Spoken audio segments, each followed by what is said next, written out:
Some of the saddest and most heartbreaking unsolved mysteries are those in which individuals go missing and are never found. Families are left with no closure and potential criminals are never prosecuted for their crimes.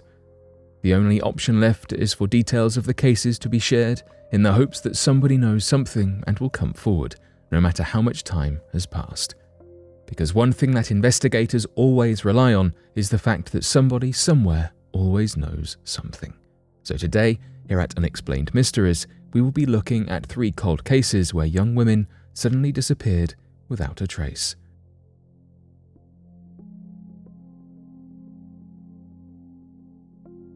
Disappearance of Amy Roe Bechtel. Unfortunately, individuals disappearing with no trace is not an uncommon occurrence, and Amy Roe Bechtel is one such sad case.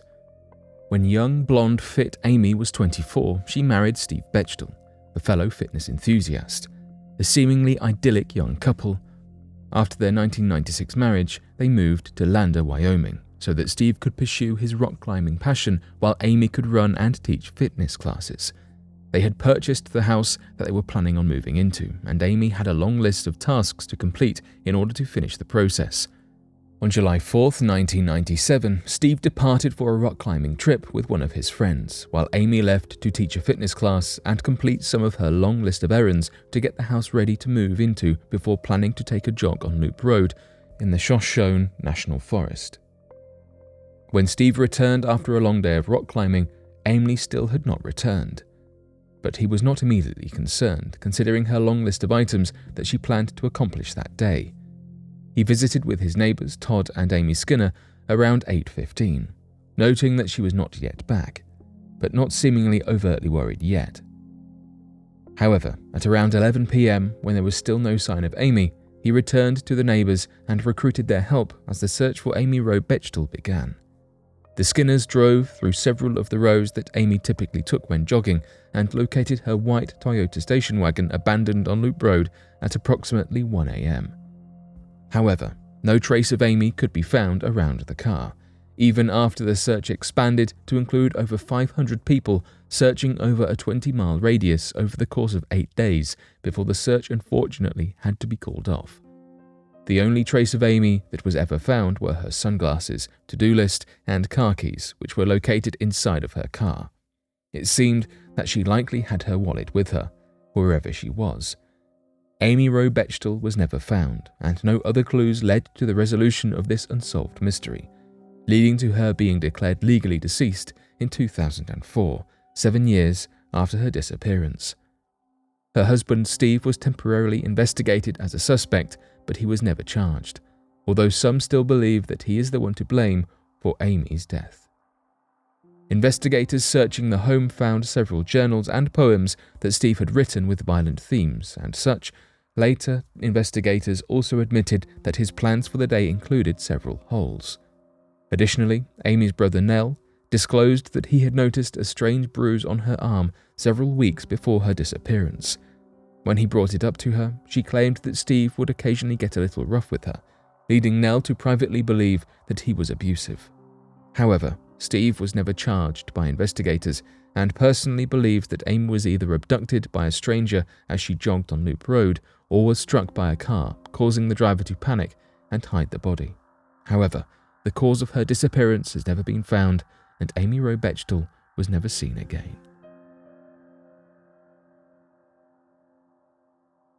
The Springfield Three. One strange cold case that has haunted the community of Springfield, Missouri for almost 3 decades is the disappearance of 3 missing women in an unsolved case that has become known as the Springfield Three. The case began on June 6, 1992, when best friends Susie Streeter and Stacy McCall, who had graduated from Kickapoo High School earlier that day, left the last of their graduation parties and headed towards the home of Susie Streeter's mother, Cheryl Levitt, in the early hours of June 7th. This was the last time that either of the 2 girls were seen, although they likely arrived at Levitt's home because all of their belongings, including purses and vehicles, were discovered within the home. Levitt had last been heard from a little past 11 p.m. that night when she spoke on the phone with a friend and was also later reported missing. The next morning, a friend of Susie and Cheryl's arrived at the house to pick them up, as they had plans to attend a water park that day. The friend noticed that the porch light was shattered, but she did not notice any other signs of a struggle. The family dog Cinnamon was in the home, along with all other valuables and personal items from the three women. The Springfield Three were not reported missing until almost 16 hours after their last reported sighting, when Stacey McCall's parents, who were worried after not hearing from their daughter for so long, visited the home. McCall's mother immediately called the police from the phone inside the house and reported that there was a strange and disturbing message on the answering machine. This message was later inadvertently deleted, but police believed that it may have contained a clue from whoever took the women. Additionally, although a suspect has never been convicted, investigators think that it was likely an abduction, as there were no signs of forced entry and all of the valuables and personal items were left inside the home, including car keys and the vehicles themselves. The only suspect that was ever identified was a man named Robert Craig Cox, who claimed to know that the women had been physically attached and their lives had been taken from them. He also said that their bodies would never be discovered. At the time of these self-allegations, he was imprisoned and convicted with kidnapping and robbery, as well as being the suspect in a Florida murder case. Although he has loose and suspicious alibis for the night of the disappearances, police are not sure if he really did have anything to do with the case. Either way, no more information has come from Cox regarding the case, and the whereabouts of the Springfield Three remains a haunting and heartbreaking mystery.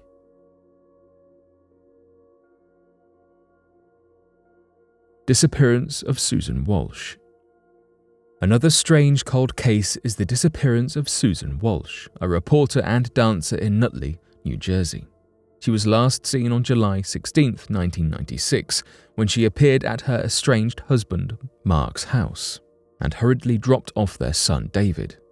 Although she did not tell Mark where she was going or why she was in such a hurry, she told him that she would return in a few minutes.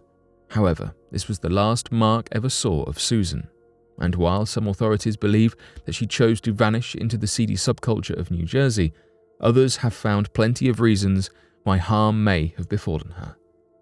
Susan was a freelance reporter who used her history of stripping, narcotics, and alcohol abuse to investigate the prostitution industry, including a recent report on Russian mobsters in New Jersey who had been forcing young Russian women to work like slaves in New Jersey strip clubs.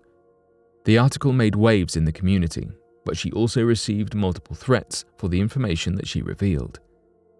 Her friend reported discovering that she had started cutting her wrists and taking tranquilizers in addition to falling back into previous alcoholic ways.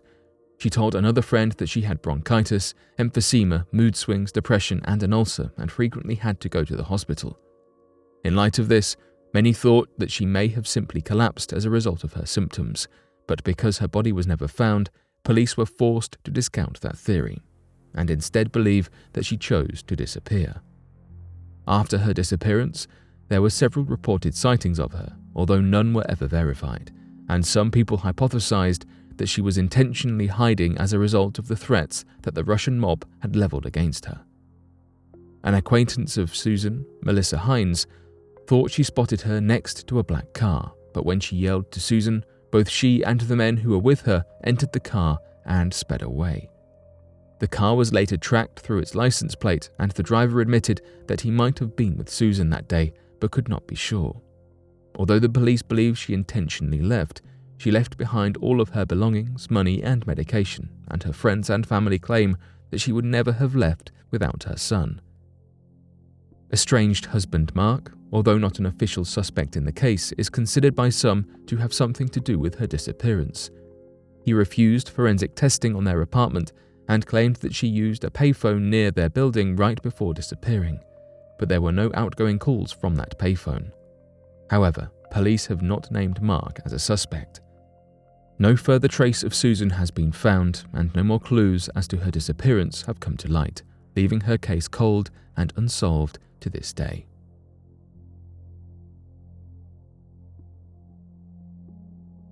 But what are your thoughts on these cases? Be sure to let us know your thoughts in the comment section below and help us by growing this community while working to solve these unexplained mysteries. Thank you for watching, and don't forget to subscribe for more videos.